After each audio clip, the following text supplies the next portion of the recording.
2025년 특집 3. 반제 자주 방향으로 세계를 이끌려는 북한. 자본주의에 오염되지 않은 사회주의. 아직도 반북 성향의 전문가와 언론은 북한 경제를 낙후하다고 주장합니다. 심지어 이들은 북한의 대외 정책 목표를 오로지 식량난 해소로 해석합니다. 이들의 사고는 1990년대 중후반 고난의 행군 시절에서 멈춰 있습니다.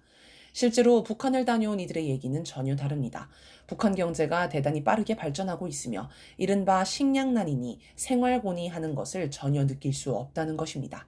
도시에는 고층 건물이 즐비하고 농촌에는 고급 주택단지가 들어서며 가게에는 중국산 소비품을 밀어내고 북한산 제품이 자리를 잡았다고 합니다. 특히 지난 10월 10일 당창건 기념일을 계기로 북한을 방문한 이들은 평양에 승용차가 너무 많이 늘어나 교통체증이 발생했고 이 때문에 번호판 기준 홀짝제를 운용하고 있다고 합니다. 북한의 경제 성장은 북한 언론과 외국인 방문객이 공개하는 사진과 영상으로도 확인할 수 있습니다. 매년 1만 세대씩 건설하는 평양의 아파트 단지는 규모도 규모지만 공사 속도, 건물의 모양과 마감 수준 등이 상당히 높은 수준입니다. 원산 갈마 해안 관광지구도 세계적인 휴양지 시설을 보는 듯합니다. 백두산 밑에 자리 잡은 삼지연시에서는 5개의 고급 호텔을 동시에 건설했습니다. 원래 건설은 여러 산업이 연결되어 있어 한 나라의 경제력을 종합적으로 들여다볼 수 있는 유용한 지표입니다. 경제력이 충분히 뒷받침하지 못하면 저런 대규모 건설을 할 수가 없습니다. 북한의 경제 성장에서 주목할 지점은 자본주의 요소를 받아들이지 않고 사회주의 원칙을 고수하면서 외부의 지원 없이 발전한다는 점입니다. 이는 다른 사회주의 국가인 중국, 베트남과 다른 점입니다. 중국, 베트남은 생산수단의 개인 소유를 인정합니다. 즉, 사기업이 존재합니다. 경제체제뿐 아니라 정치체제에서도 자본가의 공산당 입당을 허용하고 공직도 맡기는 등 자본주의 요소를 받아들였습니다. 따라서 사람들은 중국, 베트남의 경제성장을 사회주의의 성과로 보지 않습니다. 자본주의 요소를 받아들여서 성장할 수 있었다고 평가합니다. 하지만 북한은 사회주의 원칙을 철저히 지켰기 때문에 북한의 경제성장은 순수한 사회주의의 성과입니다. 북한은 지금 사회주의 강국을 목표로 하고 있습니다. 북한이 말하는 사회주의 강국이란 국력이 강하고 끝없이 융성 번영하며 인민들이 세상에 부럼없는 행복한 생활을 마음껏 누리는 천하제일 강국을 뜻합니다. 북한은 2021년 8차 당대회에서 3단계에 걸쳐 5개년 계획을 수행해 총 15년 동안 사회주의 강국을 건설하겠다는 구상을 세운 것으로 알려져 있습니다. 그리고 첫 5개년 계획을 통해 그 토대를 마련했고 내년부터 시작되는 2차 5개년 계획에서는 비약적인 성장을 예고하고 있습니다.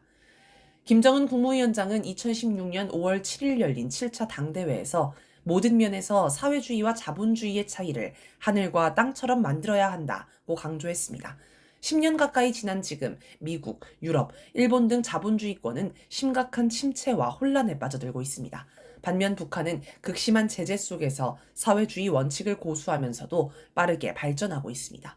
북한은 자본주의와 사회주의의 근본적 체제 대결에서 승리하고 있다고 자체로 평가할 수 있을 것입니다. 반제 자주의 방향으로 도는 지구. 지금까지 북한이 지구적 차원의 반제 자주화를 태동시킨 원동력이 어디에 있는지 살펴보았습니다. 자주, 선군, 국제주의 연대, 자본주의에 오염되지 않은 사회주의는 러시아, 중국 등 다른 나라에서 찾아볼 수 없는 북한만의 유일한 특징입니다.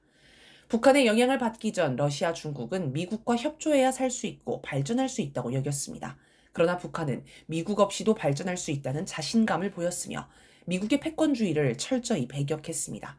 그래서 북한이 북중러 연대의 핵이 될 수 있고 또 그렇게 형성된 북중러 연대가 엄청난 위력을 발휘할 수 있다고 할 수 있겠습니다. 냉전은 미국을 중심으로 한 자본주의권과 소련을 중심으로 한 사회주의권이 세계를 양분하고 대립하며 공존한 시기였습니다. 그래서 지금의 시대를 미국을 중심으로 한 서방 세력과 북중러를 중심으로 한 반미, 탈미 세력이 세계를 양분하는 신냉전이라 부르기도 합니다. 그러나 현 시대는 냉전과 다른 특징이 있습니다. 북한이 핵이 된 북중러 진영이 미국을 변방으로 밀어내고 세계의 중심이 되고 있습니다. 그리고 미국을 중심으로 한 서방 세력도 분열하고 있습니다. 서방 세력의 상당수가 북중러 진영과 단절하라는 미국의 강압적 요구에 따르지 않고 공존, 협력을 유지하려 합니다.